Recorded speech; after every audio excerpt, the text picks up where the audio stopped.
Hi, this is Rubino from DevilsDigest. I'm over here with first-year offensive coordinator Beau Baldwin. And Beau, I know you've been just about 3 weeks on the job. How much of a whirlwind has this been between recruiting, just getting used to Tempe and whatnot? Yeah, it's definitely been a whirlwind, but it's fun. It's fun to get here and connect with.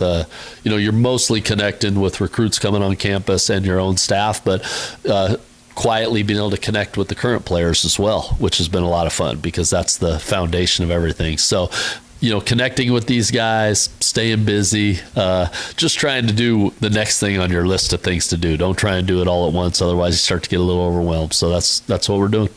I know that a lot of people thought Kenny Dillingham, the offensive mind that he is, that now there's going to be a head coach, he's going to be the play caller. But he made it very clear, my offensive coordinator, and then we found out it's going to be you, is going to be the play caller.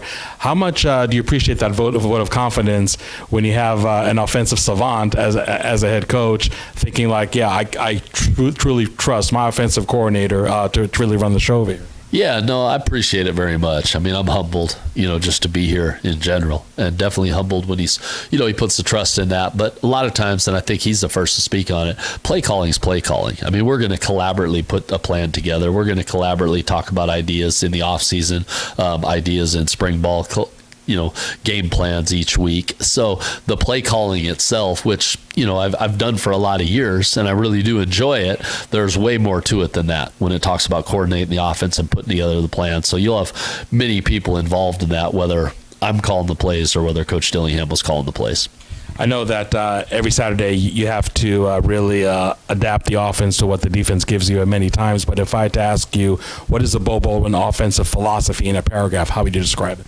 More than anything, we're very multiple. Been multiple for a lot of years. Have elements of gun spread, but still with a little bit more multiple pro style to that gun spread. Still will get in two tight ends, still will get downhill, still will occasionally get under center, and multiple too with our tempos.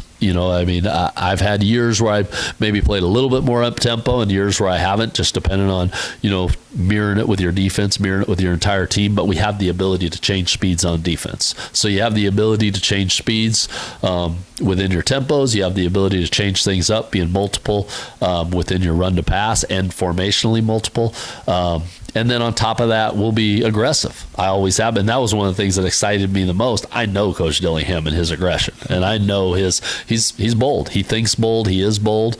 And, fortune rewards the bold. And I love that. I love that mindset that he has. And didn't take long for me to listen to him and talk to him to know that's exactly how he thinks. So your aggression has to be well-timed. I always say that to our offensive guys. Hey, we're going to be aggressive, but it's still going to be well-timed, because if we're just loose aggressive, then we're not keeping anybody. We're not surprising anyone or catching anybody, but there'll be an aggression to what we do.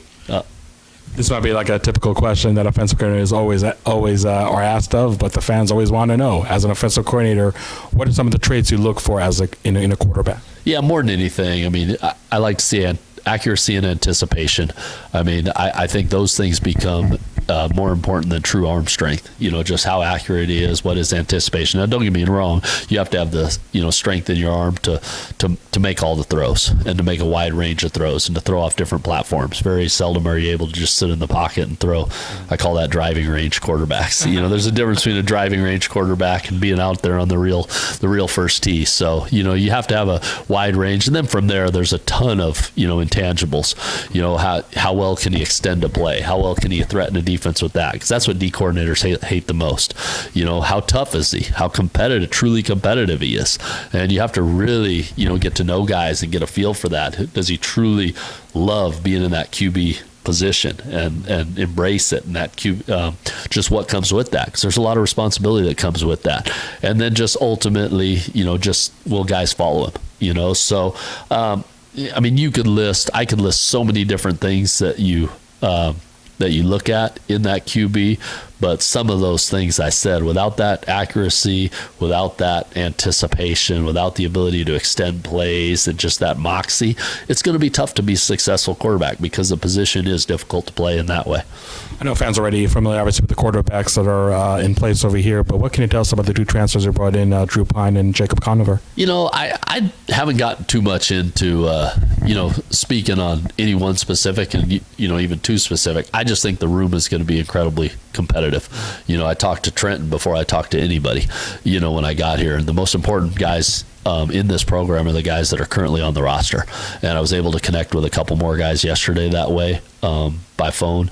I've texted with a number of them, if not almost all of them on offense. I think basically connected with most of the guys on offense, and I'm still filling out some pieces with that. But the reason is because that becomes that's your foundation. Those are the guys. So yeah, I'm excited about the guys coming in, no question about it, but I'm just as excited, if not more excited, about also the nucleus and the guys that are still here and that are in this program. So that QB room is going to be a competitive group that's going to be a lot of fun to coach.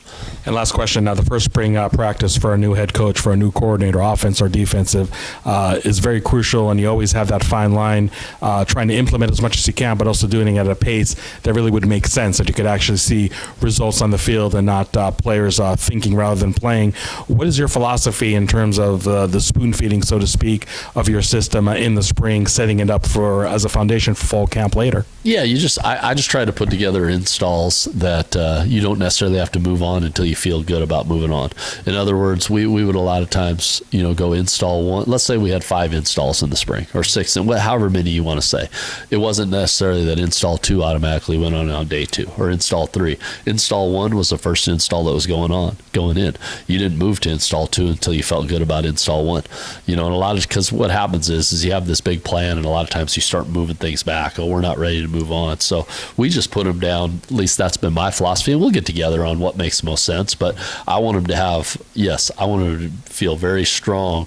It's better, again, you try and see everything, you see nothing.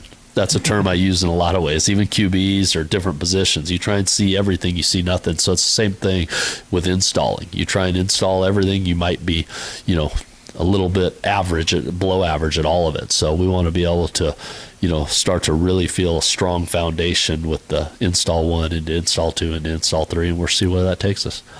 Beau, thank you very much. Happy holidays to you and your family. Thank you. Appreciate it. And for Beau Baldwin, this is Hoder Rubino reporting for Devil's Digest.